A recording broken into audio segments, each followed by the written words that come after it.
Hey guys, and assalamu alaikum to all my brothers and sisters out there. Wealth Warrior back again with another video. I hope you're doing well. I hope all the learning's been going easy for you. And yeah, let's get into this video. So today's video we're going to be talking about the daily bias.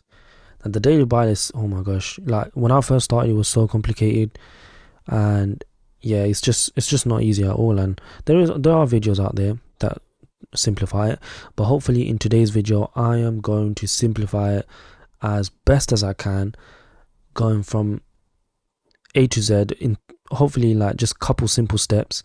And I'm going to go through a couple of advanced techniques that I use personally that just is used as an extra confluence. So to begin with, let's first talk about the daily bias.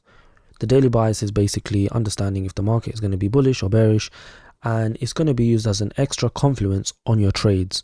Okay, now a lot of people, what they do is they use the daily bias. So if we're bullish, so we have an understanding that we're bullish today, they would only look for buys.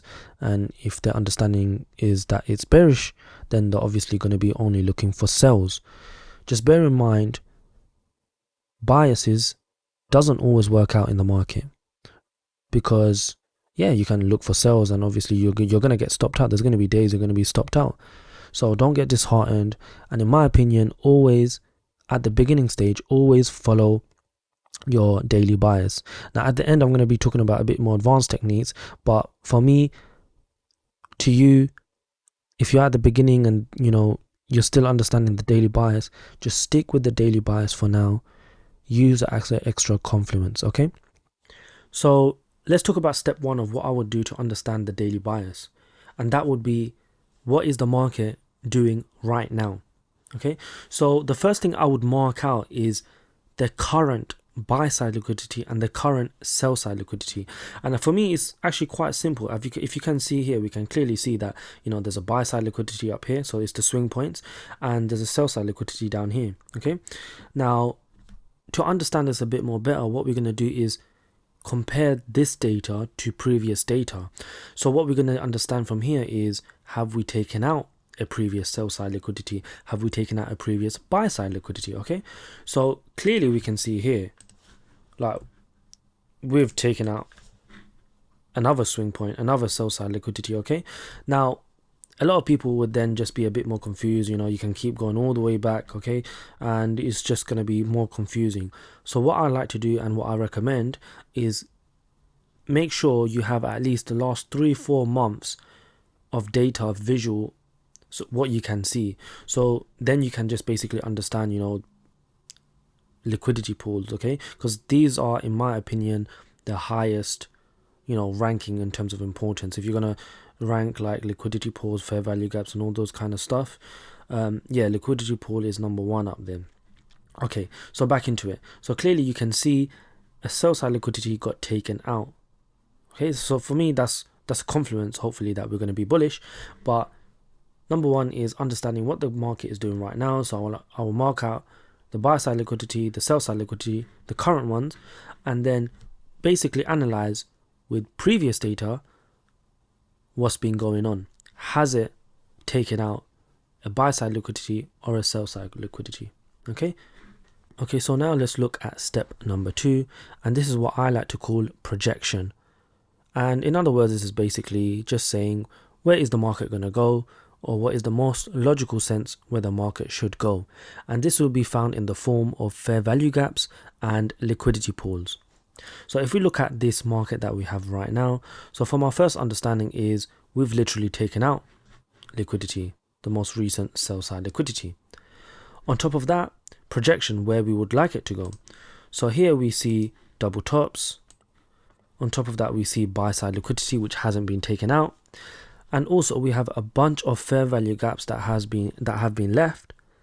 So this is a good indication here that we're going to be bullish, to come into these fair value gaps, and also, like I said, to take out all this liquidity that we have up here.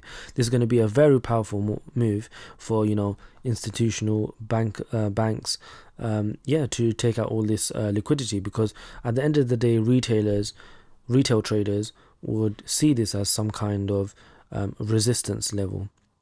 So I hope that makes sense as well.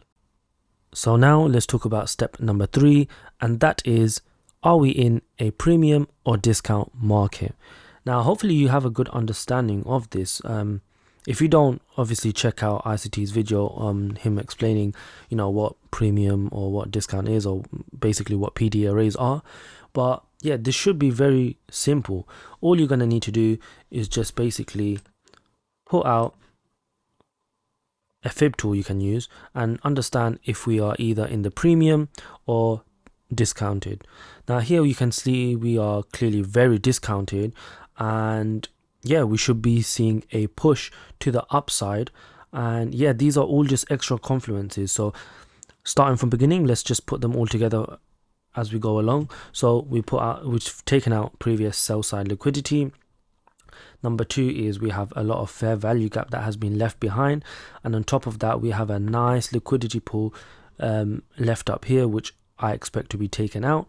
So because we've taken out sell side liquidity, and because we have a bunch of liquidity pools up here, as well as being heavily discounted, in my opinion, we are bullish with these 3 confluences that I've basically have gone through. So now that we have an understanding of that, those for me is the guideline, the 3 basic steps of what you need to understand the daily bias. But I don't want to just leave you there. I want to talk about 2 advanced tools that I feel like I've learned, and it's basically obviously from ICT himself, but it's not said enough in these daily bias videos. Okay, so I wanted to go through these 2 tools, and hopefully it should help you out a bit further to have those advanced tools, and definitely it does give you a higher probability of being that successful in the market. Okay, so the first one is using the fib tool and understanding where we can see possible reversals. Okay, now I know step number 3 was using a fib tool and understanding if we either premium or discounted. But what I mean by using the fib tool is understanding if we would see reversals, and there would be occasions where we'll see reversals at certain levels. So this is a complete swing, as we can see. So from here to here, that is a complete swing. Now let's not use this. Let's look at the template of an optimal trade entry. So these are, one second, I don't like using this one. I believe it's this one. Okay, yeah. So let's use this fib tool, and you can find the fib tool settings in my other video. And if you need an understanding of that, here are the settings. But anyways, let's carry on. So for me, these are possible reaction levels where I could see or catch a reversal. Okay, so let's actually play the market to see what I mean by this. Okay, so for me, on the optimal trade entries, when we get up here, we should see some kind of reversal. To be fair, anything above the 50%, we should see some kind of reversal, because the market has made a very strong move. And I completely understand that this sometimes can go against your overall bias, the first 3 steps that we're bullish, and now I'm basically saying there's possible sells, but stick to them. And once you are more familiar with the market, you will understand like these reversals occur, and they're good to catch, because like every pip counts, and you want to increase the probability of your trades. So now let's look at this, what I'm talking about. Boom. Clearly you can see we were so heavy into the premium that we saw a reaction level on an optimal trade entry level. And as you can see, we literally, in that space of time, we could have caught around 600 pips. Around 600 pips. And like, a lot of people don't mention this, but it's so worth mentioning. This move was 600 pips. And it's insane to think, like, not to mention it at all. Okay, so optimal trade entry is a good tool to use to understand if there is a reversal that would occur in the market. So now let's talk about the last advanced tool / idea, whatever you want to call it. And it's not advanced at all once you hear it, But yeah, it's definitely something that increased the probability of my trades. And I would like to give credit where credit is due. Once again, this is ICT's teachings, and this is something that I learned from him. So yeah, thank you very much. So now, what is the last advanced tool? It's basically looking at the swing points. So you're probably wondering, what do you mean by that? But basically, after every swing point, we should basically see some kind of momentum. Now, if you have trouble of understanding what is a swing point, then we have a problem. But don't worry, I'm gonna just basically go through it as basic as I can. A swing point is, let's look here.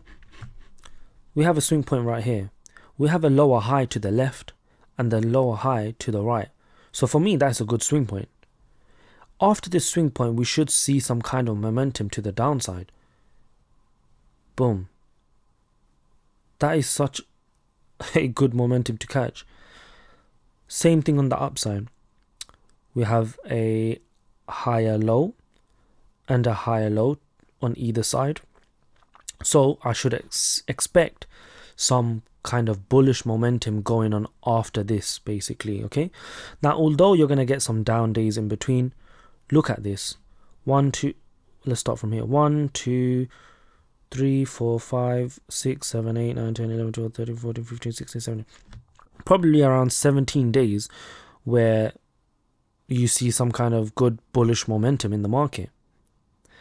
Again, with this swing point here, we've got some down movement. Of course, not every day is going to be following this pattern, but it's like I said, it's definitely a good understanding to have, to understand these swing points. And after all these swing points, you should expect some kind of momentum. So guys, that is the end of the video. I really do hope that this video was kind of like the perfect manual, ingredient to understand like what the daily bias is. I really struggled with this when I first started, and I put in so many hours to understand this, and likewise I'm putting a lot of hours in making videos, so hopefully you can understand. I've been scammed before, so I totally understand what it feels like, and on top of that, I totally understand the hardship in life and even learning forex itself. So I really hope this did make sense to you. Inshallah, I make dua this is a very good year for you. Make sure you go out there and do the best for yourself and for your family. This has been Wealth Warrior. Like, comment, share, subscribe, all that sort of stuff, and hopefully I would see you soon again in my next videos. Bye. Yeah.